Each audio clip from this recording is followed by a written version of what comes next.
cost sharing for primary care and prevention, how that's implemented. Is that your question, right? And so part of the responsibility of the managed care organizations, the health plans, they collect that data and track it, and it is through their information systems. So those types of policies require a lot of technology to track the information and to keep track of cost. So that's a big consideration here, the type of infrastructure that you need to do that type of policy. And someone asked of Professor Shao, what is the role of the private sector? And one of the things I showed you in Massachusetts that we realized is we have these organizations who we're paying a lot of money to develop the infrastructure to do claims processing, eligibility reviews, and payment. And those resources are significant. And one thing I think you might want to ask here is whether or not there is a way you can take advantage of those processes that have been built in the private sector and see if they can inform the building of those either in the public sector or through some kind of contractual arrangement. Use them rather than building a whole new parallel system. The other question that I was asked was about fraud. So, yes, Pinky, there is fraud in Massachusetts. We basically have two types of fraud that people are concerned about. The first is because the government programs have strict eligibility criteria, that people who aren't really eligible are getting into the system. And before we did reform, there was a lot of effort paid on keeping people out to make sure that the ones who got in actually were eligible. I think that in that process, people felt like it was better to keep out a few people who were eligible rather than let in a few people who were ineligible. But given that we are using the government program to expand access to affordable care for low-income people, and it's not strictly based on those four categories of pregnancy, children, disability, or elders, it's more broad. We're moving toward a system where we want to get as many people in as possible and make sure that people who are eligible are not denied their access. So, but there are people who fraudulently claim to be eligible for government programs and they aren't. And there are checks and balances that we have in the system to try to catch them. We cross investigate their income with the federal government, Internal Revenue Service. Part of what is in the Obamacare is money to states to build computerized programs that can talk to federal program computers so that people are matched up better. But the amount of fraud that represents pales in comparison to the fraud that is on the provider side, where people are submitting fraudulent claims, saying that they're treating people who they've never seen, or overcharging for services. And we have computerized programs that look at patterns among providers and identify people where we think there's suspicion of fraud. There are some staff in the state Medicaid program to investigate that.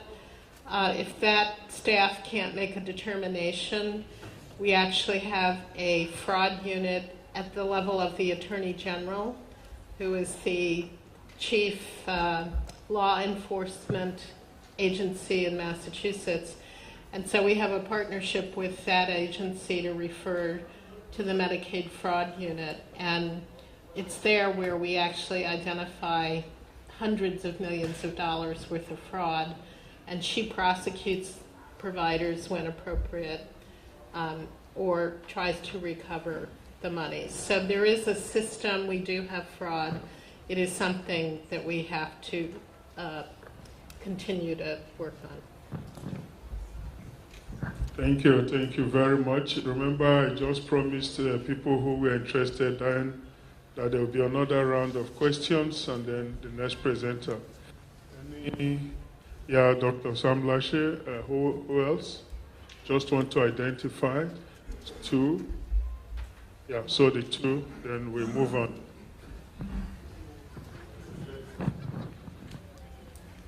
Okay. Oh, yeah. Okay.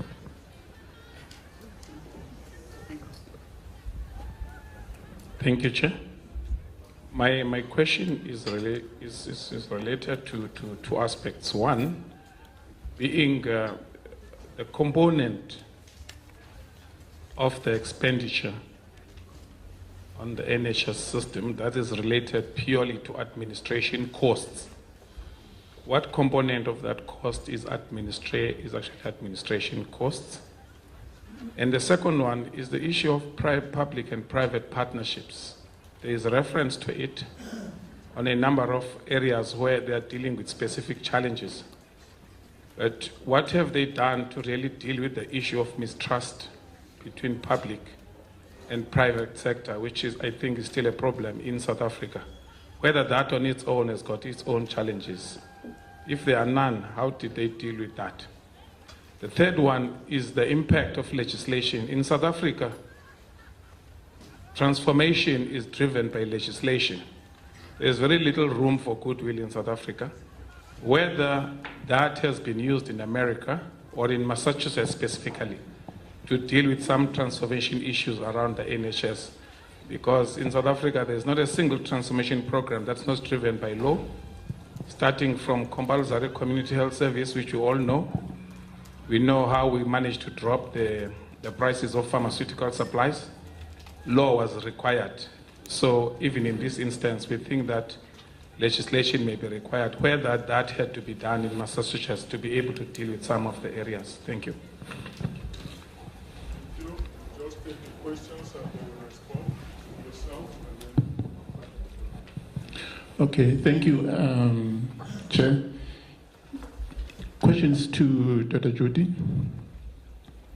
Has the primary care model, which you demonstrated towards your end of your presentation, has it actually indicated any impact in terms of per capita expenditure? If it has, how much decrease it has done? Secondly, in terms of your initial slides, you showed that 4 years into your program, you still were at 3.1% in terms of uninsured. Yes, there is about 50% decrease, but was this your target? If it wasn't your target, what are you going to do about the 3.1% in terms of the coverage? The third question going to Prof.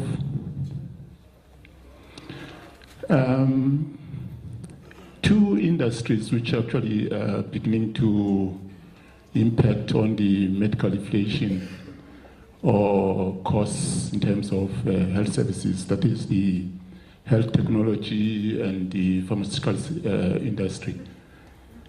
How do you, in terms of your perspective, how do you begin to impact in terms of control of that short of regulation?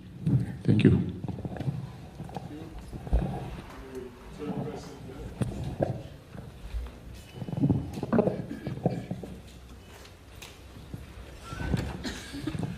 Thank you very much, Chair. My question directed to Dr. Bigby. We mentioned that there tends to be a decreased use of primary health care services, and an affinity for people to consult specialists. I wanted to know, does the model apply a co-payment system as a gatekeeping mechanism where people that may consult with specialists for cases that could be deemed to be attended at primary health care, then they would have to pay a co-payment or some kind of levy for then attending a higher level of care when they could have gone to a primary level? Thanks. Just take one. No. Okay, so we can now request them to throw the questions. Who will start? Okay. Dr. Bigby. Share a microphone. Thank you.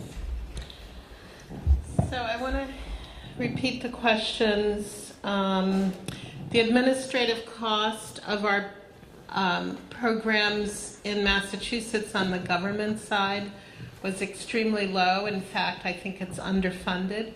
It's about 2.5% of the overall expenditures. That's obviously a lot lower than the private side, which is about 10% in Massachusetts. But I don't think that 2.5% is quite enough to do all of the high quality regulatory and oversight functions that we need. So that's a problem. And in terms of the public-private partnership, is there trust? I think that in the United States, the notion that there are governmental purchasers of health care and that they work in collaboration with the private sector is something that historically emerged over time. There used to be more separation of the public and private sector because there were specific public hospitals and public health clinics that uninsured and poor people went to. In Massachusetts, we don't have those anymore. We only have one public hospital, and it's a very small hospital in Cambridge, Massachusetts, that really operates like a private hospital in many ways, although they do get extra benefits from government. In other states, there are, and Massachusetts is an unusual state in that it's a very centralized state. There's no county system, for example. We have 350 plus municipalities, and while we have, I don't know, maybe 8 or 9 counties, they're really governmentally very weak. They don't really do very much. So there isn't a lot of public providers. The way the partnership is that both public and private payers pay the same providers, but as you saw from my slide, the government pays much less than what the private sector does. So where the problem comes is hospitals, for example, say, Medicaid pays too low, you must increase our rates, and the private insurance plans say, we're subsidizing your low payment to the hospitals, and then we get into negotiations about that.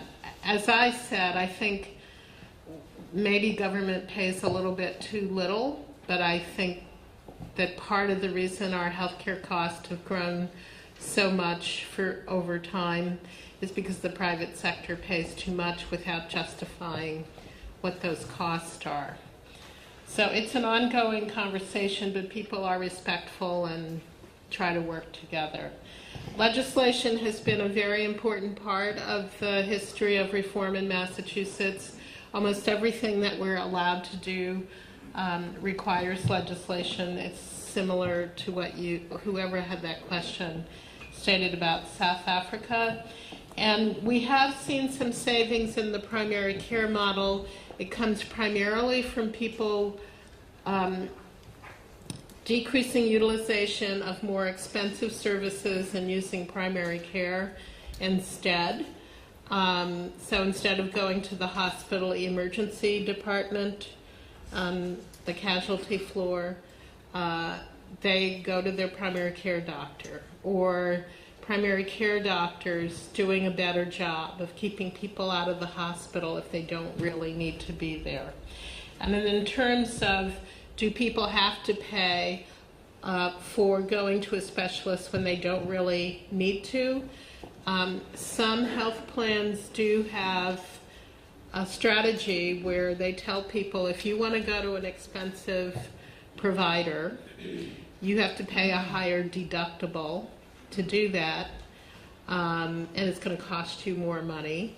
I think it remains to be seen how effective that is in educating people and getting them to use what we refer to as right care in the right place. Okay, thank you. Sorry. The question directed at me is about technology and pharmaceuticals. Before I turn to that, I just want to modify a little bit what Dr. Bigby said about administrative costs. Massachusetts is 2.5% of the revenues, and that's low. But that depends on economies of scale. Taiwan has national health insurance for 23 million people, and one computer system, one smart card, and one electronic record. They introduced electronic record, and the coding, everything is completely nationalized. And they only spending 2.1% for administration. And because with the modern technology, you can really save a great deal of money if you have that economy as a scale. Massachusetts is not spending enough because it's really, it mostly is, as she pointed out, it's private insurance. The government, that Mass Health, is about 500,000 people. 1.4 million people. So I just want to clarify, it depends on how many people you do, and that shapes about administrative costs. But going back to the technology and pharmaceutical, I don't think South Africa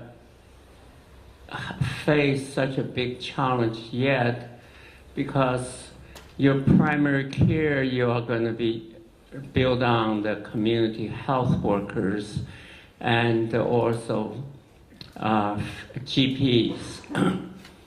But of course, on the other end, you do have some of the most advanced medical research and medical technology. So right now you're investing in primary care, and I already heard questions raised from professors in the academic centers say, is that going to decrease the funding for my research and also what I can do, let's say, in radiation therapy?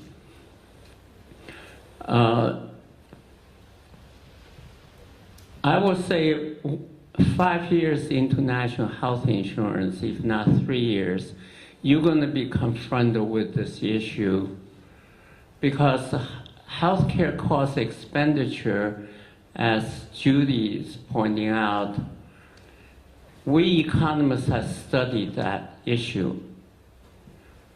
Price is a problem, but it's also technology. Massachusetts is the most expensive state because Massachusetts has some of the most advanced research hospitals. And the technology used, for example, like the latest one is proton emission machine. It's $110 million. And who will benefit from that kind of a new proton emission therapy is people in prostate cancer. And what's the evidence? How much difference they can do? They will only benefit about 4% of patients with prostate cancer and prolong their life maybe by 1 year. And so nations, once they introduce national health insurance, what you create is this. People want more, more, more, and they want the most modern technology and the latest drugs. So many ministers of health tell me this. Their big basic problem when they introduce national health insurance is the want and demand is infinite. People demand and read on internet the latest technology, treatment, and drugs. But the resource is limited. That's what's going to confront your country. The question is, how do you balance the two? Right now, you don't have enough. You're not faced with that. But once people are insured, particularly with free care for everything, people are going to learn and they will demand it. And that's very expensive. I'm sure you've heard about this new drug that costs $140,000 for the full dosage of treating second-stage breast cancer. That's the full treatment, which takes about 3 to 4 months, from what I understand. $140,000. You know how long it prolongs women's life with second-stage cancer? With that, 4 months. And I can tell you, in Latin American countries with national health insurance, when the law is not written properly, people file lawsuit in courts and go all the way up to the Supreme Court. So you are denying what you promised me. That stopped the expansion and the benefit of Colombia national health insurance. That put Costa Rica in serious problem. That put Chile in serious financial difficulty. Because Latin Americans usually like to write the law in a very expensive way, very generous way.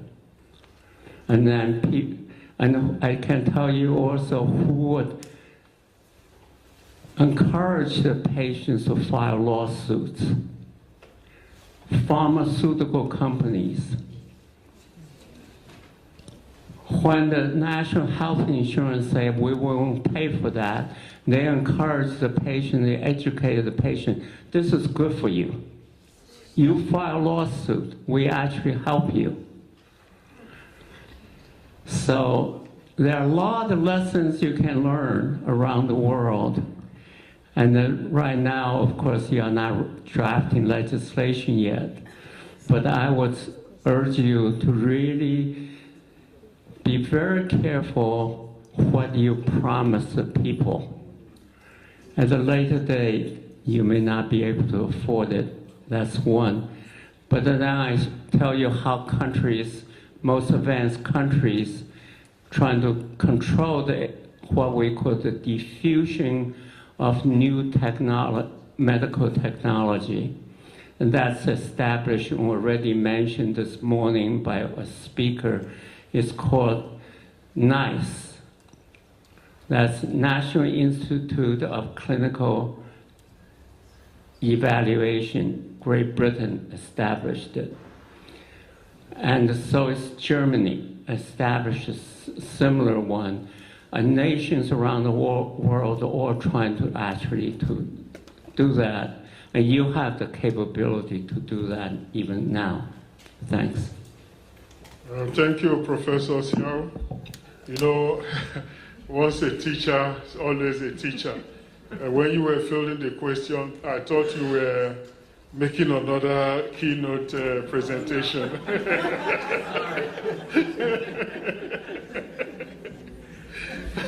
And on a more serious note, talking about lessons learned all over the world, I think we also need to learn from some developing countries, what obtained in some developing countries.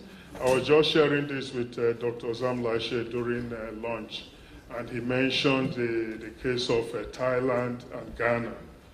So maybe we need to also learn from those developing countries. What happens in Thailand? How are they managing theirs? What happens in Ghana? And so on. So I'm sure during the discussion sessions too, you'll be able to shed more light on that, Prof. Thao.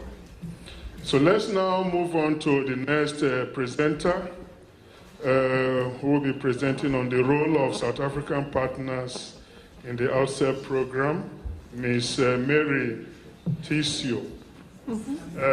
Please, just 15 minutes. We're going to stick to time now, so you have No just problem. 15 minutes. Thank you. I'll be very quick. Thank you, Doctor. Thank you, Prof. Obi. Hello, everyone. This is like post-lunch, right? We all want to get up and hop up and down. Can I just get a show of hands? Who in this room has ever heard of South Africa Partners or SA Partners? Okay, that's good. That's good. Good to know. So just, and first of all, let me say thank you to the University of Fort Hare for organizing today's event, Vice Chancellor Tom, Professor Siko, for all of the colleagues from the Department of Health. We also have from one of our other partners, Dr. Stephen Hendricks, Professor Stephen Hendricks from the University of Pretoria. We have lots of people in the room that are part of ASELF. So I'm just going to try to quickly give you an overview of SA Partners' role in this program. So we grew out of the anti-apartheid movement. We only work in South Africa. Our goal is to build mutually beneficial partnerships between the United States and South Africa in the areas of health and education. We see ourselves as a catalyst, an incubator for innovative ideas, and we really want to link people, strengthen communities, promote social justice, and foster leadership in both countries. We recognize this is not a one-way street. We're not bringing knowledge to South Africans who need it. We are joining with South Africans to learn about how to do this work better, because certainly, as my colleagues from the United States have shown, we have many challenges ourselves. We don't have the answers. For those of you who are not aware, there is a document called the Massachusetts Eastern Cape Sister State Province Agreement. This was negotiated in 1997 and signed by then Governor Weld in Massachusetts and Premier Nhlaba. 2 years later, a letter of cooperation was signed between the Massachusetts Department of Public Health and the Eastern Cape Department of Health. We brought the first delegation from Massachusetts to the Eastern Cape in 2000, and Mrs. Makwedini, who is here, who came in as the Eastern Cape HIV and AIDS Directorate Head, came to Massachusetts in 2001. Out of that visit, she identified some best practices in Massachusetts in how Massachusetts was responding to the AIDS epidemic that she wanted to find a way to bring to the Eastern Cape and begin to adapt, translate them to the local context, and implement them. That has resulted in the development of the Integrated Access to Care and Treatment Program. It's something that started here in a very small way in 2004, I think, right? Mrs. Makwedini, 2004, and has grown to now be operating in all 9 provinces, and Mrs. Bukochwe at the National Department of Care and Treatment chairs the National Working Group on IACT. So this is a pre-AR antiretroviral treatment program. So as soon as you get diagnosed with HIV, You don't need to go on medication. What happens? How do you get the support you need in order to come to terms with your diagnosis, disclose it to others, understand what's happening in your body, become a patient advocate? You know, people were talking about advocacy earlier. To be able to advocate for your own health within the system, to understand that. And then once you go through a support group process, you become part of a larger network of people who are living with HIV, not yet on antiretrovirals, but when you go on antiretrovirals, you have a support system. That has led to the adaptation of that model to be used in correctional services. And we have a small project operating in the Port Elizabeth area in St. Albans Correctional Facility, where we're really trying to focus on prevention, how to help offenders, if they are HIV negative, to stay that way through their incarceration, but at the very least, not to spread the virus within the setting. And we're working very closely with the Department of Correctional Services and with the facility, and our staff are placed inside. Some of our staff work inside the facilities. The key difference, oh, I misspelled, sorry about that. It's of course strategy, not statiju. So the Ubuntu Community Theater is I'm sure some of you are familiar with this, it's a stop action theater. You create scenarios and you purposely put misinformation into the presentation. And then at a certain point when you reach that misinformation, the action stops, a facilitator comes out and starts talking to the audience about, well, is this really the right thing to do? How would you do this differently? Is this actually going to get the result we want? In order to be able to have a dialogue. One of our newest programs is the Massachusetts South Africa Technology Fellowship Program. This came out of a visit that the Department of Science and Technology came to Massachusetts in 2009, and Governor Deval Patrick, who is still the governor, hosted them, and we realized that the high-tech, biotech, life sciences innovation agenda in South Africa is very similar to the agenda in Massachusetts. And we've got an opportunity to get some money from the US State Department to develop an exchange program. So we're piloting it right now. We had 6 young professionals, mid-career professionals from South Africa come to Massachusetts in April. They spend 5 weeks in the United States. They are placed in a business in their field, and they spend a week with the State Department in Washington. And then their peer within the company comes to comes to South Africa. So we have another group of 8 South Africans coming to Massachusetts in October, and then the US counterparts will come here in February.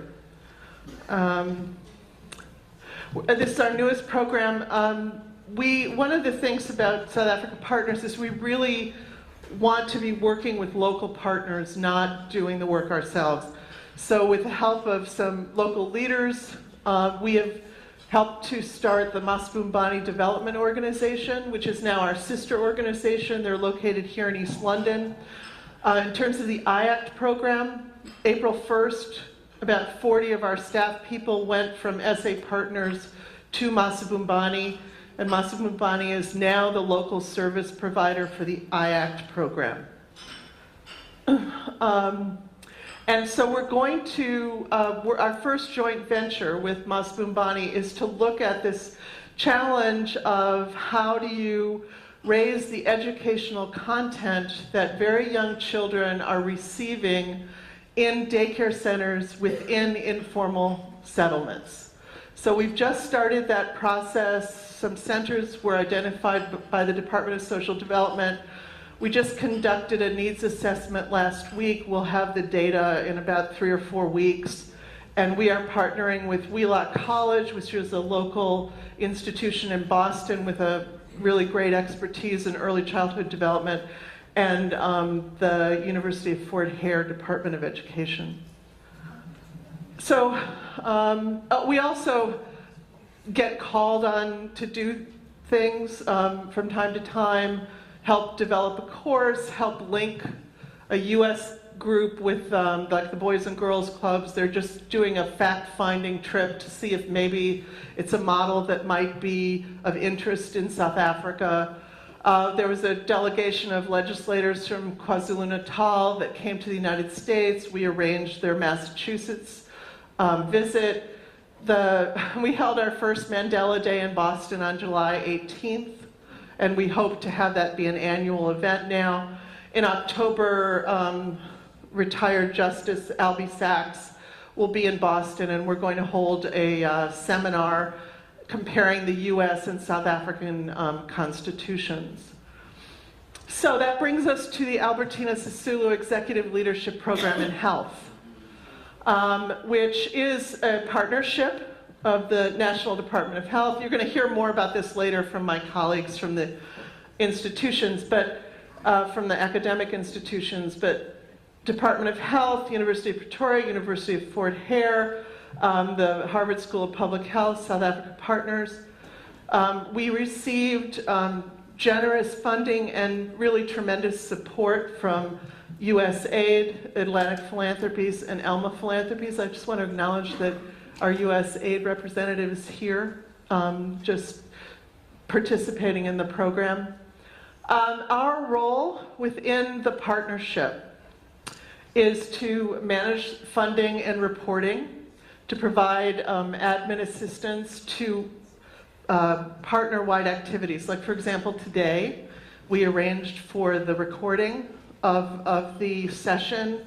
We will make sure that a report of today's proceedings will be completed, and it will be on the respective websites so that everyone in this room will have all the information that was shared today. We take care of communications, marketing, and sustainability. We have a very good communications company partner up in Johannesburg called Blueprint, and they're responsible for all the design of the logos and the materials. And then we're also in charge of the monitoring and evaluation. So I know you all have evaluation sheets that you should have found at your place, so please fill them out. We'll collect them at the end. This is important for us to know what worked, what didn't work, what you would like more of, so that when we do these kinds of activities in the future, that they will be even better.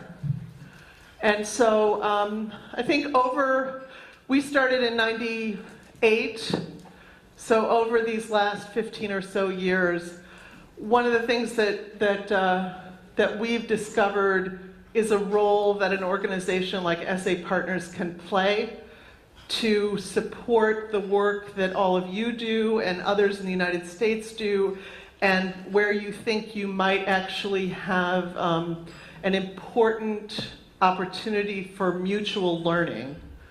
And so we spend our time trying to identify need and best practices. We like to help to be part of the joint designing of the program.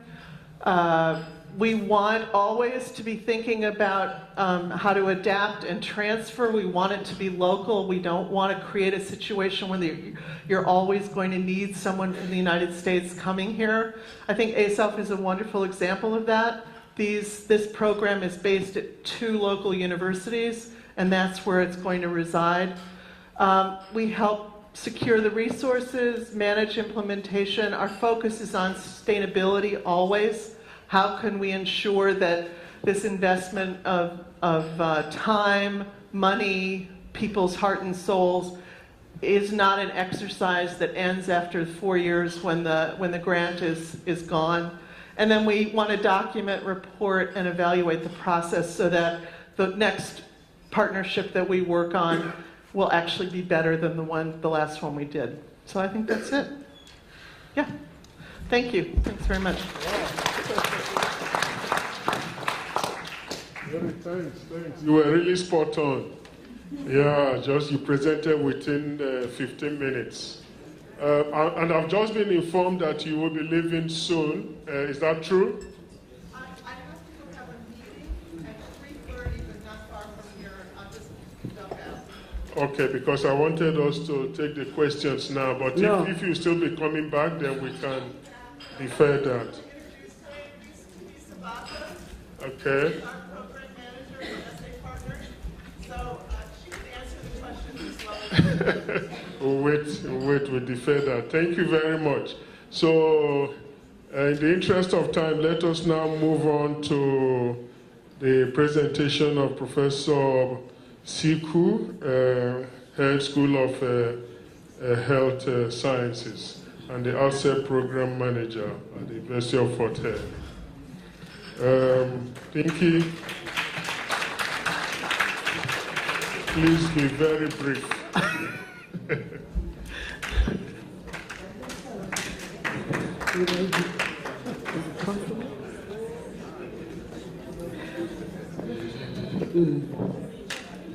How do I go?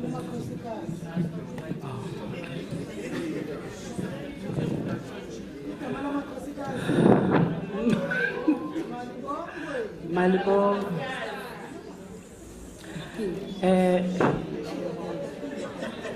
Thank you, Program Director. And I will use the normal saying that all protocol observed. And thank you for the opportunity, and I don't really have time. And also thank you to the ladies for remembering Bali Gamalama Kuskas.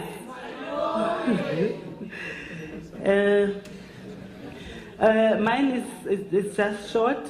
I will be giving you more information about the program itself, the different courses. With regard to courses, the Vice Chancellor has already introduced what I'm talking about, so I'll just start here. We have certificate courses. We have a postgraduate diploma, which is starting very soon. We have a master's degree. We are in the process of proceeding to a PhD.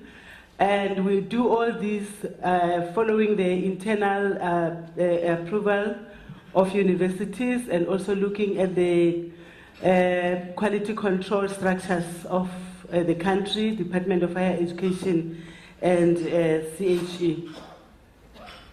I'm not going to go to the target group. The Vice Chancellor alluded to that. The modes of delivery, and I think you also heard that there are actually 3 universities involved in the program, but the delivery happens at the University of Fort Hare and the University of Pretoria.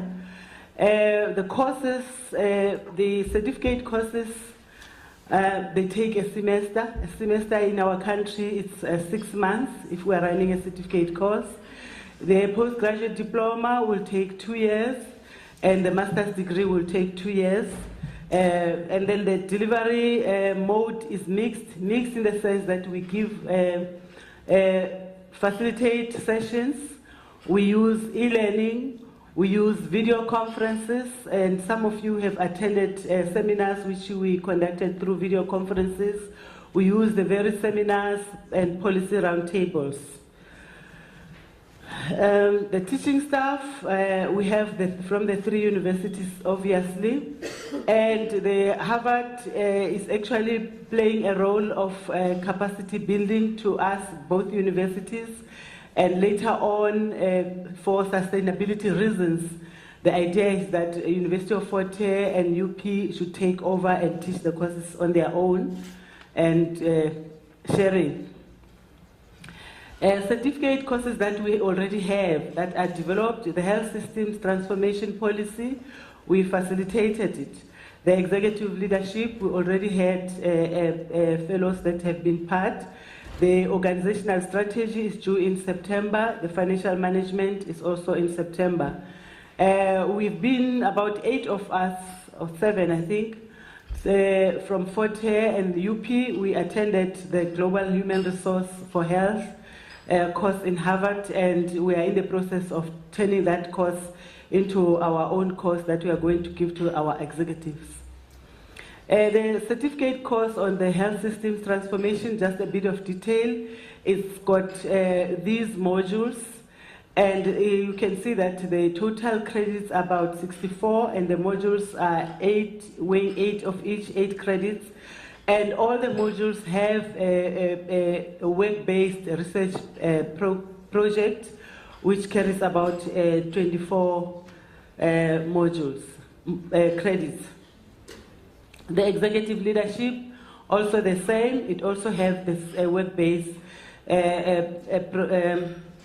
module, and then the rest are carrying 8 credits. Now, these certificate courses, anybody who has attended the courses will receive a certificate, and if you want to be accredited, then we make them in such a way that you can be accredited if you want to do a diploma or a master's degree. The postgraduate diploma, which as Pretoria will be inducting, selecting, I think the advert is out before the end of this week, will be inducting candidates and also giving the course. It has got the following modules, and we know that the postgraduate diploma carries about 120 credits according to the country, and it also has a research project, and it has got more modules because it's a postgraduate diploma. I can't go into details, my time is very limited. We at Fort Hare, we are not going to introduce the postgraduate diploma, we'll be introducing the masters. But when the University of Pretoria is introducing their postgraduate diploma, we will teach together, as we have been teaching together in the certificate courses when we started. So for the masters, we have, it's also going to run for 2 years. We have the fundamental module of 8 credits, which is normally compulsory for everybody. And we have the core modules, as you see them being listed. When it's having 16 credits, you must know that it has more weight. And then we also have a research methodology course in year 1 that they will do. And while they are working on that, they will be helping them with their topics and assisting them in preparing them for their mini dissertation. These are the continuation of the credits for the masters in, I think I pushed too much. I don't know. How do I go back?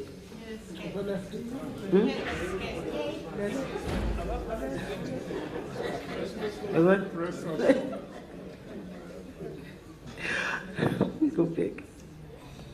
Yeah. I moved too fast. Go there. Yeah. Okay. So I'll move to year 2. And then that will be year 1. And then in year 2, they will continue with the dissertation, and they will start conducting their research. And they will, if you can see, it's got more credits on research. The year 1 is 30 on research methodology, year 2 it's 60 on mini dissertation, and there are elective modules which they can take. So the first year they will take all the modules together, and then the second year people will go into their specialty areas. So we have a track on hospital management, we have a health research track for people who really want to specialize in research.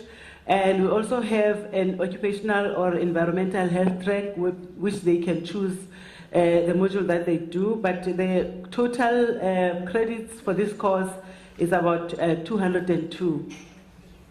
So those are the courses that we are in the process of preparing ourselves to implement. The methodology is case-based that we are learning from Harvard on how to implement policy seminars, roundtables, study tours, executive fellows program, e-learning. The 3 teams from the 3 universities, they're working together. They go have teleconferences, strategizing on how to put the courses on e-learning and research projects. Now, the Executive Fellows program, the students who will be in the postgraduate diploma and the masters, there will be two types of participants.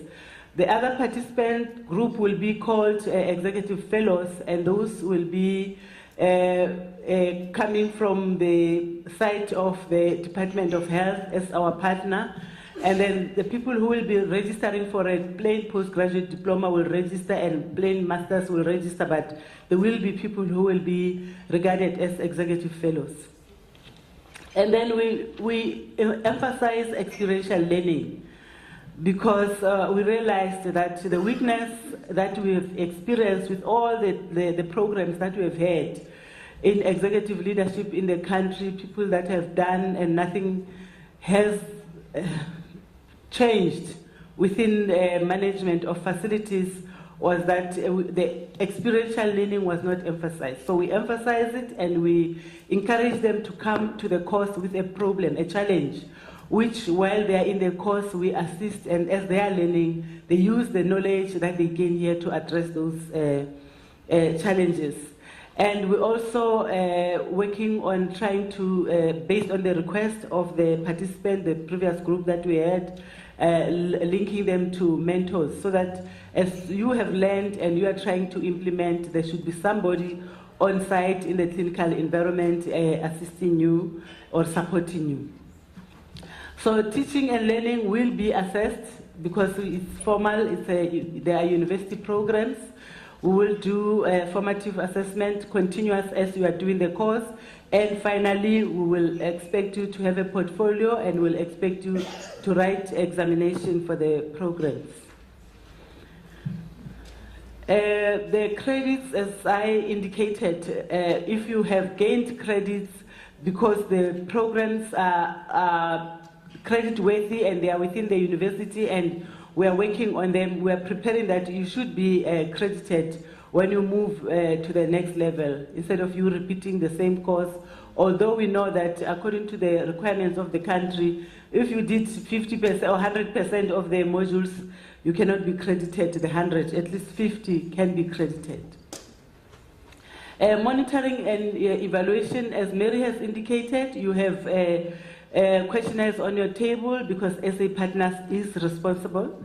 So the university quality assurance processes are followed, the monitoring and evaluation within each university, and also the team that is monitoring from the SA Partners continues to monitor, and they give us feedback, and we correct where things are not appearing well as we go along. The academic staff capacity, in conclusion, the Vice Chancellor also alluded to that. We get capacitated, I think, through also learning and teaching together within the three universities.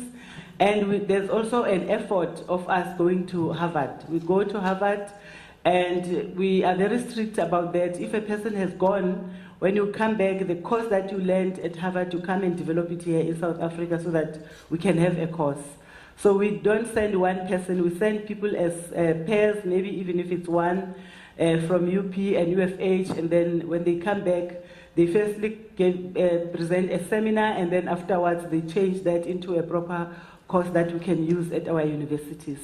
Because of issues of sustainability, as Mary has indicated, that at the end of the course, we want the programs to be running, and we want to be sure that the universities are gaining a subsidy. And also there's research that is taking place, people are capacitated, which Professor Stephen will talk about. Thank you very much. I think I was a good student, Prof.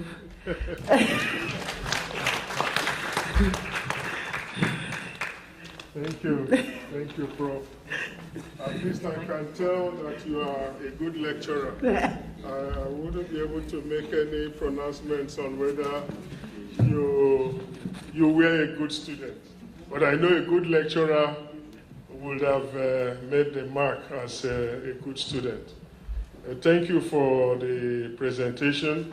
Colleagues, we've now seen the courses that are offered, from certificate courses up to the PhD. So what it means is that there are articulation possibilities. Isn't that, Prof? So someone can start with a diploma program, progress through postgraduate, with a certificate, progress through postgraduate diploma, master's, and PhD.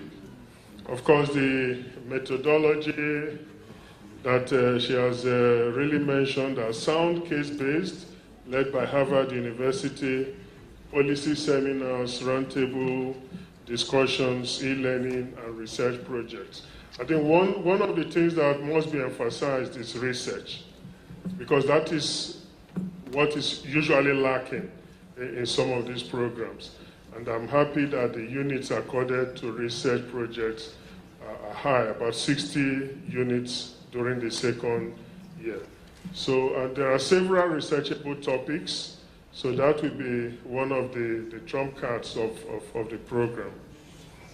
So let us now move on to the next presenter.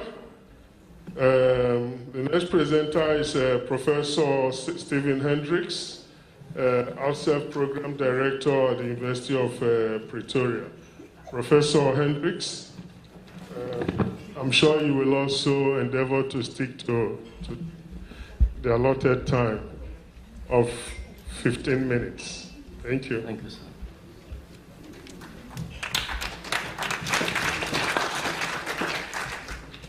Thank you, Program Director, and I greet everyone here today. Thank you very much. I'll be talking in particular on the issue of applied research. Clearly, when we're in the health sector, the return on investment of what we do needs to be informed by evidence, be it clinical evidence, managerial evidence, administration evidence, procurement evidence. We need evidence to suggest that what we are doing, the funds is well spent, and so that new research questions are formulated as we go forward. Now, particularly in this regard, just get I thought to put down a couple of objectives in terms of the applied research. In this program, as Pinky has indicated, Professor Sik has indicated, the other difference of this program is that at the moment, many of you are doing an MBA or a BCom or postgrad degree. But your HOD of the province and your media supervisor plays no role in that.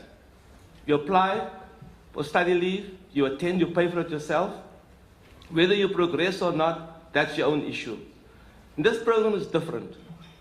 The minute you're into this program, and this is what we're in the monitoring for research, the minute you get into this program, the HOD is kept accountable, as well as your media supervisor. So when there's non-contact sessions, there'll be interaction between you and your supervisor, and reports will flow in. And those reports we will analyze to make sure that we are on track in terms of objectives. So in terms then of our approach, we believe that we need a scientific and evidence basis for doing appropriate research. Now, you can do research that can land up in many ways. Professor Bolshaw earlier reported on clinical research and the value add, but for many people that's important, even 4 months of longevity extended. In our case, we are saying what's appropriate research in terms of the ASELF projects, ASELF program. And so we would like to suggest that we do practical action research modalities and processes, which means that you're not a bystander, you're actively involved, you are taught how to interpret results, and then apply those results, and then do a follow-up study. Often in research, we want to make sure that a fellow researcher can do the same research based on your methodology and come up with similar results.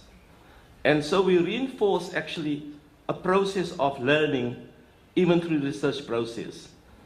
We are very keen to utilize innovative and creative research questions and strategies. And it must link into the wider health research paradigm of the country. So we cannot in ACL do research that doesn't add value to the community where you are located. As you know, universities have three legs: research, academia, and the community. And so we're very mindful of, when we do research, that the community benefits and that we begin to respond to research questions raised at national level, provincial level, facility level, even clinic level. Building capacity is quite important for research because you need to make sure there's emerging faculty who can take forward the processes. So both at UP and Fort Hare, we are very keen on involving current PhD students and master's students, and some of you are here in the room today, part of the team. And so we also believe that as a researcher, you need to keep on asking yourself the question, what I'm busy with, does it add new knowledge to the discipline, to the field? And if that's the case, who does it benefit? And so whether you're doing it at a local clinic or a health facility or district health systems level, it's important that the people who are the beneficiaries, the recipients of the results, must be able to say it is money well spent and we're prepared to invest more. Now, we promote on-the-ground research in collaboration with public health officials. I remember when I was Deputy Director General for Health in KwaZulu-Natal, we did very little research because the MEC would always want this done, the SG would always want this done. We never get down to do research. So we begin to say even those things that we get instructions for should be researched. Whether it was a good decision the MEC made, was it a good decision the SG made, does it add value to what we are doing in the department? Those will be researched. And then we present the evidence to say, MEC, that was a good decision. Look at the results. Also, well, as academic, I can speak right now, can't I? We all thought very important that we focus, you know, there are 11 pilot sites. But if I ask Mr. Bazana now, if he's here, in our Tambo, in terms of the investment that you made, Mr. Bazana, in your absence, in terms of the funds you received, what difference has that 11 or 10 or 12 million rand made in our Tambo? Now, we say, Mr. Bazana, we are coming alongside you as applied research team. We're going to work with you. We're going to support you. Don't give up. People can say a lot of things about you, but we're going to support you and show with evidence. And so we've decided that we take 2 pilot sites of the 11. The one will be in Eastern Cape, our Tambo district, and the other one will be the Bembe district in Limpopo. And with the teams, we'll be working together to make sure things move forward. There are also different players. The academic institutions, it was mentioned earlier, we have Harvard, we have Fort Hare, we have Pretoria. And so we try to exchange new information all the time. The provincial and national departments of health, in the departments they have ethics committees, research committees.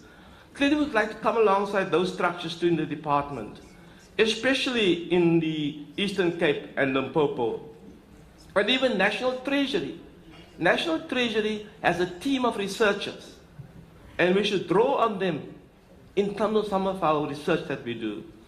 We're also very keen to have applied research assistants. These are PhD, master's, and doctoral students to conduct research, and we have 2 team members, Alan and Araina, who's doing PhDs at Harvard University. They're with us here. Where are they? Can they give us a wave? Oh, they went for a site visit. Okay. You see, they're out there already under the research, site visit. So the outcomes of which, when applied, will make meaningful difference in the local health status of the communities. We also believe public and the community, the other role plays. The academic quality standards are operated within the South African education context, with the support, of our Harvard partners. And of course, yourselves as the health personnel are very critical, at the sites where you are. Now, the areas of research, there's quite a number of areas that we've been thinking about. These are a couple of them. The NHI, looking at coverage, quality of care, looking at affordability, the unit cost? What are the actuarial projections of longevity in the community? The private sector collaboration, the private sector doctors, we believe that they've recruited now to work in the public service in a different way. The pilot districts, what is the baseline information? What's it before and after? What interventions do we bring in with research? Modeling in 11 pilot districts, maybe there's a better way to do things in Limpopo than in Eastern Cape. Maybe Eastern Cape has some advantages in a different way. And then begin to say, the health policy which comes out of this, is it evidence-based? We're also looking at decentralization, district health management assessments, and also district manager and the management teams. How do a district manager speak to his team or her team in terms of research language? So that if there's an issue at the coalface, at the clinic, at the district hospital, can we turn that into research question? Bring in students from Fort Hare as applied research assistants and start moving. And then, of course, the district health authority and strategic leadership. My last slide, the training and applied research. It's important to identify research questions which make sense not only to yourself, but to your team and to those who are going to fund you. The skills and competencies required is very important, and that's why the training process is going to continue tomorrow onwards here at Fort Hare. Hands-on training by students is very important. You learn by doing. So when you work with your mentors, when you work with in your master's program, and so that's what we suggest the road we go. Training at identified pilot sites for proposed expansion related to other pilot sites. For example, if I'm in Eastern Cape, a district manager of a non-pilot site, and I see OR Tambo as the pilot site, what are the kind of research questions I need to ask in my non-pilot site district to begin to respond to my needs? And that's the interaction we'd also like to, so that we move away from the tunnel silo vision to one of complementarity and multidisciplinarity. And then also the ability to implement applied research outcomes in the workplace settings. If there's grievances, do you research the number of grievances that takes people out into hearings, for example? So we apply research to all domains, and then we believe with the revitalization of our existing health services, the research knowledge will help towards that implementation. Well, colleagues, that's the end of my presentation. I hope that I've just stimulated you to some thoughts on research, and I hope there where you are, you'll start formulating your research questions so we can work together. Thank you very much.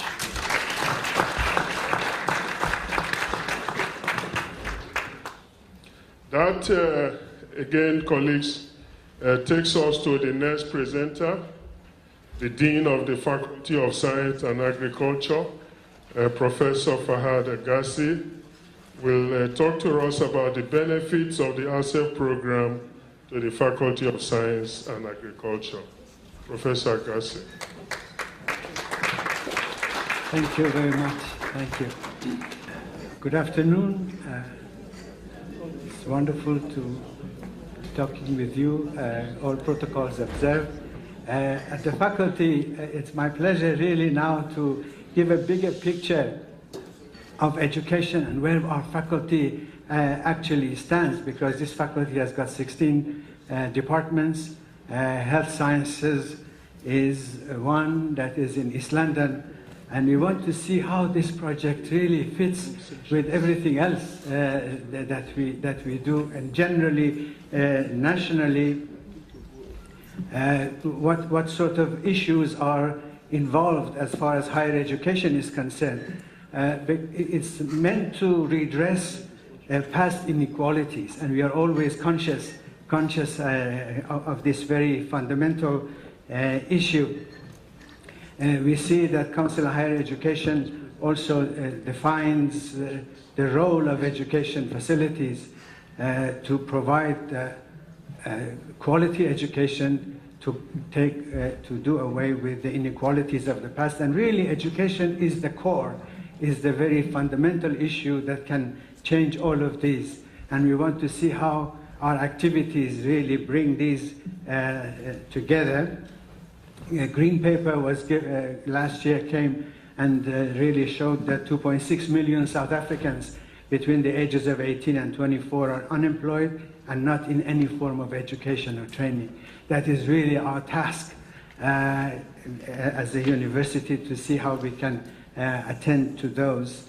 The key elements of government strategy has been specified here: speeding up growth and transformation, transforming the economy, fighting poverty, building social cohesion, state legitimacy, and the rest you will see here in the green paper was described. That is what the overall picture that we have through the different programs of this faculty that has got 16 different departments. And we have a variety of strategies as far as research is concerned. I don't want to go through the details of these. I just want to give an overall view of the emphasis, areas of emphasis that our faculty has got, and our university as a whole. In fact, recently it came up that based on contributions of individual academics, universities in South Africa were put in 3 different categories, and I was so pleased.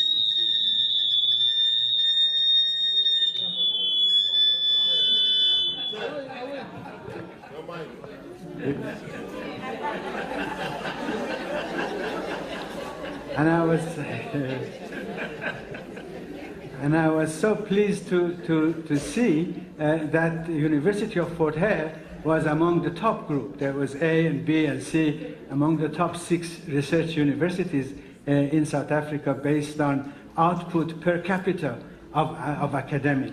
So that really lifted us a great deal.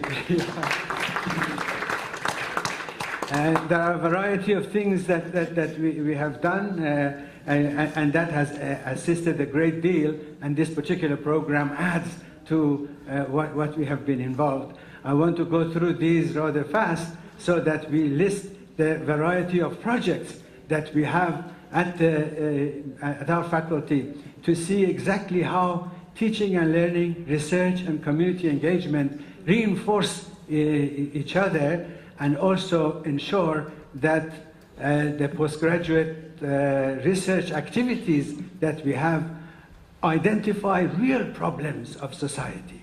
When we have niche areas of research, we want to see what are the problems in South Africa. How can we assist? And if health issue is one, then that is the area we would like to champion. If it is issue of crime, I have discussed those issues with a number of you. That is another area where we want to identify. Often we find that if we have niche areas of research and then a website to support it and a group of postgraduates coming together, research becomes fascinating because it directly affects the issues of society. Allow me to go through these rather quickly until I actually get to the list of projects that we are involved. And the foundation objectives of obviously are infrastructure developments. Many issues there are happening at the University of Fort Hare, human resource development, and public sector institutional transformation. Each one of these have got a variety of specific examples, but I like to move on to issues of people, services, and profits, and allow me to again continue how we actually deal with these variety of challenges and areas of development. Whatever we do, really, the issue of excellence, as the program director was mentioning, our DVC academic, in every area, teaching and learning, research, community engagement, the issue of excellence becomes the focal point. Now, if we move on, harnessing technology effectively, improving student experience, fostering a service culture, optimizing the multi-campus model, developing our human resources, and the foundation is financial sustainability and viability of the whole structure of the university. This is a bigger picture of the faculty where this particular program becomes part of it. Moving on, transformation issues on issues of transformation we have discussed there. and sustainable funding. Again, allow me to move on until we have the list of the projects that I would like to deal with. Action research has been a very useful area. We have managed to bring things together, academics together every 3 months or so, look at what we have done in the previous 3 months, and then plan for the following 3 months. And all the academics really become part and parcel of the developments that we would like to have in every area of the 16 departments that we have. Science, some, agriculture, others, and health sciences is one of the 16. If I can just move on as well, the core businesses we have discussed. And an issue of learner-centered has been a very important issue. We have discussed here in nursing science how problem-based learning was emphasized, issues of peer learning, and all of these varieties that has made other departments very successful is being implemented here in nursing science as well. If I move on, issues of accreditation of various programs also have been of importance. The HEQF factors that we have discussed again here. The research focus areas we had discussed again. As far as community partnerships are concerned, a number of interactions with municipality has been there, local government, youth enrichment programs. But then this is a real slide that I'd like to spend a few minutes on, the variety of projects that we have. And we see that the Albertino Sisulu Executive Leadership Program for Health is the last of those. This shows where this particular program actually fits in the whole scenario of the variety of the projects that the faculty has. A fundamental question was asked some years ago that University of Fort Hare has been nearly 100 years, and 2016 is the centenary. And the fundamental question was, what influence have you had in the life of the community? That fundamental question was the motivating factor of many of the research projects. RAVAC is Risk and Vulnerability Assessment Center for Food and Water Security in Eastern Cape. Health is one aspect. Food and water security assists a great deal in that direction. This project that was funded by National Research Foundation was so successful that it has now changed to Risk and Vulnerability Science Center, and the 3 years of it is extending into the future. The Nguni Cattle project really gave a great deal of pride to the community of Eastern Cape, because it was the indigenous type of cattle that was of a smaller size, leaner size, and its production was much faster. And now we are going back again, since at some stage there was developments to make the cattle bigger. But the original one was actually what was better, and this project gives 10,000 two bulls to a community. After 5 years, they pass on the gift. The issues of health covers water, food, indigenous interactions, and many of these provide the basis for a lot of the projects that we have. AgriPark is another project that we are really proud of, because in our interaction with the community, we wanted to see why they are not producing vegetables in their areas and just receiving money from government. We found that the difficulties was issues of marketing. They said, if I plant 1,000 cabbages, I eat a few, sell a few to my neighbors, what do I do with the rest? Transportation and marketing are difficult. So we provided the AgriPark project, where we buy vegetables from the local farmers, anything that they grow, chop them, dry them, put them in soup packets, and we have the capacity to provide 55,000 meals a day to schools in Eastern Cape as part of government's school nutrition program. That excited many other funders, and the Department of Science and Technology, for example, gave us 7 million rand to convert the waste from the piggery, which is another project that we have, to biogas and electricity to dry the vegetables and provide electricity for the university.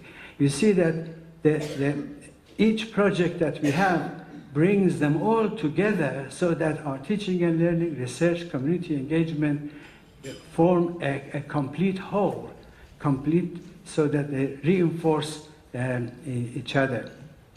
The biogas project was there again, and then we have a Fort Hare Institute of Technology that does research in renewable energy, green energy, and of course, finally, the program that now we are talking about, issues of health, is not just training of health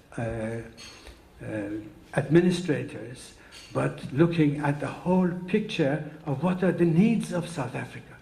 And it's wonderful to see that the variety of the projects that the University of Fort Hare and this particular faculty, Science and Agriculture, has got, they reinforce each other. We have over 1,000 postgraduates at the level of master's and doctorate, and many of the projects that are taken up by postgraduates are projects that are relevant to the community around us. And you see, therefore, that the faculty looks at a much bigger picture and how each one of the projects that we have reinforce each other and really lifts up the research capability of university, that if you see over the past 5-6 years, its output has really grown very fast to put us at the top group A of the 6 or 8 universities that are in that group as far as research output per capita of academic staff are concerned. This is what really makes the whole faculty not only multidisciplinary, but also transdisciplinary. And many of these projects that we have deals with health sciences at one stage, and other places with microbiology, biochemistry, other factors. The Department of Statistics come to assist. The whole activities are there. And then the multidisciplinary function of these projects go beyond and become transdisciplinary, because the very culture of the community, the likes and dislikes, the inputs that they have adds to the research activity that are happening. And you see a team that develop niche areas of research and are excited about the kind of work that they do. In addition to science and agriculture, we have people from sociology also become involved, and in a variety of the community projects that exist. It generates an environment where really contribution to knowledge has got direct effect on the life of the community in Eastern Cape, and motivates the staff that we have. I think I will stop at this stage. There are issues of leadership, but I would like to thank you very much at this stage.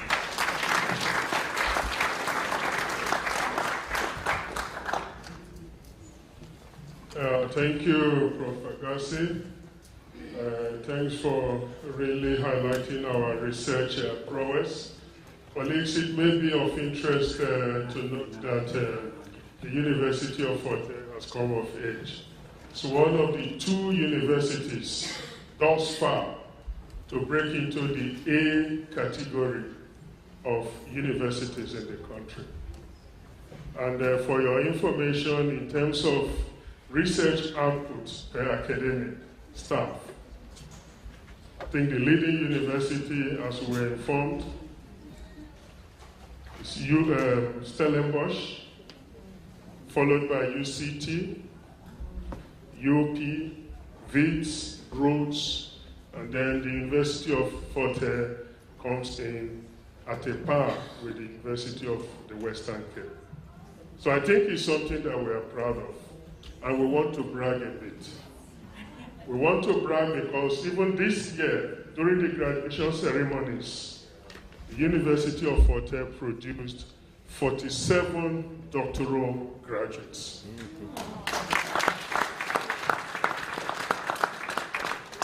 To us, that was a landmark achievement.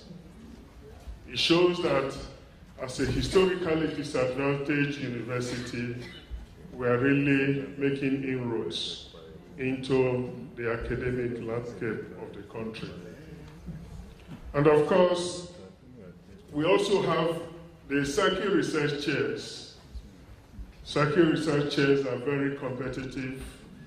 We have 3. In practice, 2.5, because we share one with the University of Stellenbosch. We hold the South African Research Chairs Initiative in mid-science, which we share with the University of Stellenbosch.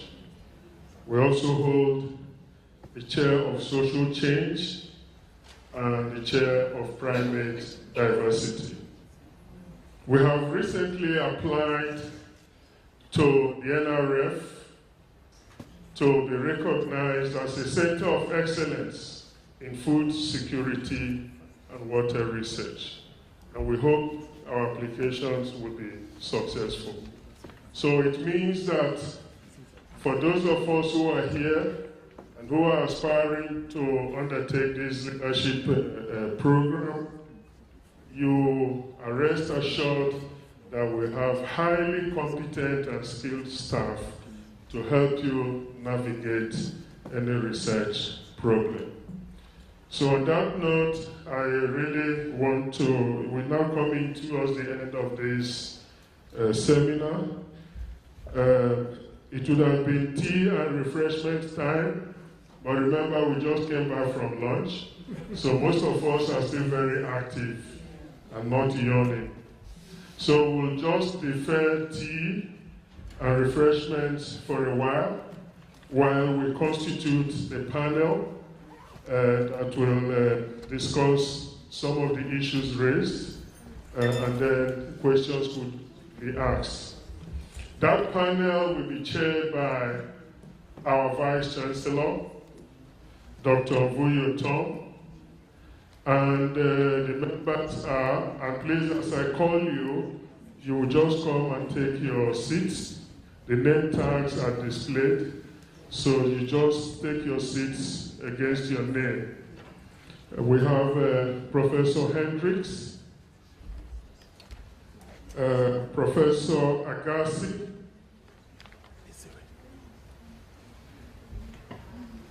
Professor Siku. The VC is already seated as the chairperson. Dr. Tom, Mr. Elsia, okay, Dr. Bibi, Professor Xiao, and Mr. Kwaze. So I will now hand over to Dr. Vuyo Tom to chair this session. Thank you. Thank you, Program Director. We have been at it since around 9 o'clock. You are about to be released now. But you have to interact with these people in front of us on all the issues that have been raised this morning. Some of them may have been consolidated later, and in the morning they may not have been that clear, and they've been clearer and clearer as we moved through the day. And it is now your chance to interact with them. I am not going to give them an opportunity to raise any issue at this stage, because we will run out of time if we take 5 minutes. That will be 30 minutes. So, no input from them. They will make the inputs as we move through. You can raise any controversial issue And I hope Thabo will take Bill on the issue you raised about some of the health services in other countries. Contextual issues have been raised about Massachusetts, looked at South African's context. What can we learn from there? And what can we improve in terms of our own health services? And I hope people like Nodi, Jinabai, Professor Jinabai, and David Uso will also have an opportunity to raise issues, or not just questions, but comments on some of the issues that have been raised since the morning. I don't want to take my 5 minutes, so let me stop there and see what hands are up. In between hands, if there are no hands, I'm going to ask the team leaders in front of here to make any comment that they want to make. Any hand? Any foot? You are free to raise your foot if you can't raise your hand.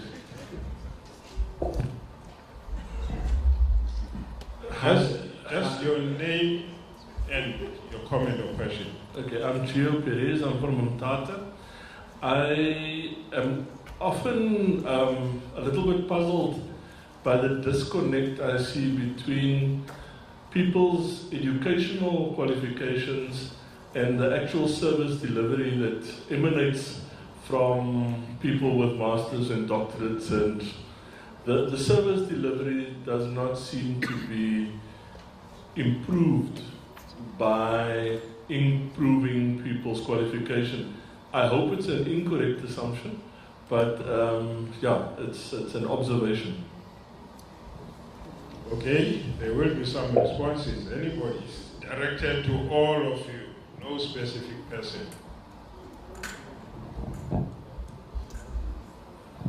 Thank you. My name is Garfield Ndovu. I'm with Hospital Services at Bishop. Just to get some experiences from the other countries, how do they deal with the referral system, specifically with the limiting of access of our patients who decide they want to go to whatever institution at whatever level? Is there any legal route or form of regularization that we can take, to channel people to the correct institutions for adequate care? Thank you.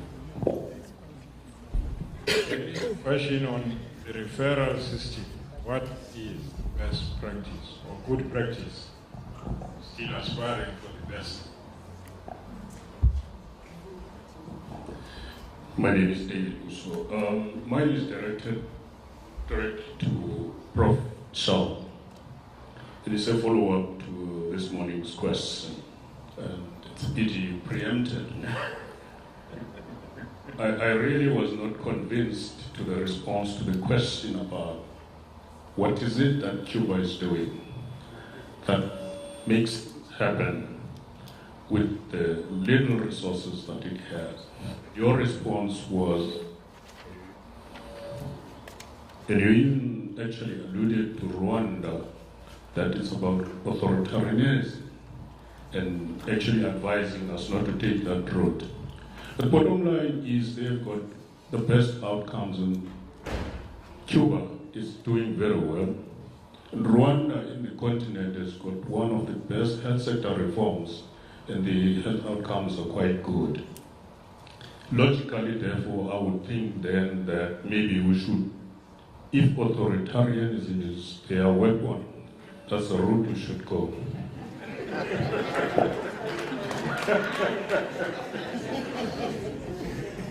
Right, there's Nodi.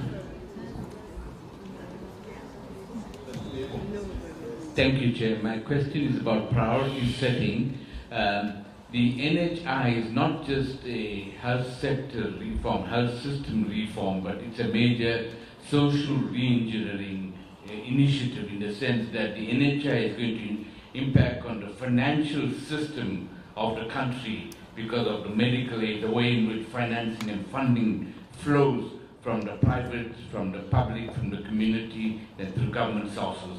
Secondly, it's going to impact on all the investments in hospitals and clinics and the pharmaceutical industry. So my question, my comment is that NHI can also be seen as a major social sector reform with a primary focus on the health sector and the health system. So my question is, and in the presentations we've had, we're doing several different aspects of reform at the same time. And my concern and my question is there some sequence of priorities where we should be doing certain things first and laying the foundations for the NHI reforms and the health system reforms, and incrementally doing certain things later?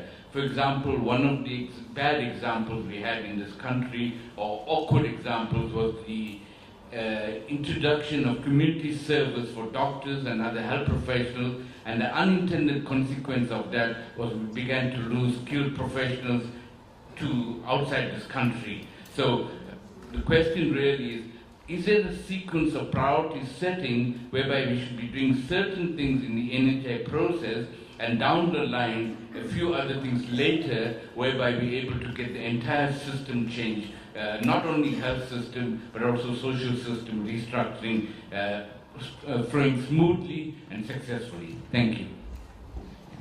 I will take the last hand I saw before we go to the next round. That will be the sixth hand. Then we'll hold it there and wait for the next responses. So, Tabas Beko, I can't be, I'm not a professor, so I can't say the things Professor Boso is saying. Otherwise I will be fired. But the question about Cuba on my side, Prof, I was not talking about government, I was talking about governance at a lower level. How have they made it right? Because I'm sure there's something we can learn. But I wanted to ask a question and a challenge to the academic world. One of the things which is a challenge to us, we know, for example, that the research you have done to empower the communities to be able to produce, the government in a developmental state must buy from those projects. But you see, the people who are in charge of treasuries, they don't make the system to assist us to do that. So I'm asking now, what kind of research, how can you influence not us, but the system which is held by treasury, so that, for example, in Alice, they buy these cabbages from your projects. So I'm just bringing a challenge. Okay, and now it's for the team to respond. First question was in relation to academic qualifications and performance. And I'm sure it can be answered both from the academic side and from the practical side. Praxis and theory. Who wants to take that one? They're all scared. Steve. Yeah. Could I just respond to the question? I think that is commonly a problem, not only in the health sector, but in most of our sectors in the country. And the issue of service delivery. For example, we've had so many service delivery protests, but no one has gone in there to analyze it and come back to university and say these are the research questions which should be pursued. I think there's been a clamoring to get higher qualifications because it's linked to higher salaries. You stand a better chance of promotion. And so doing the qualification was more for personal career development rather than for service delivery. Though now we hope that that can be translated into service delivery. If you ask the National Minister of Health, he will say he cannot understand that doctors, nurses, specialists, all have degrees, but he's sitting with a mess in the healthcare system. But then also immediately will come back to the Minister, you've not created an enabling environment for those skills to be implemented. For example, you find often, and I was at Traffic General too, someone goes for forensic training. When they come back, we say, go back to theatre, we need you there. So I think the system at the moment needs to look at that and say, When people go out for training, in the capacity building, when they come back, the supervisors create the environment for those skills to be implemented. And then it will impact positively in the service delivery that that individual is doing, given the skills they've acquired. But until then, we'll continue on one strand doing academic training, but the service delivery won't benefit.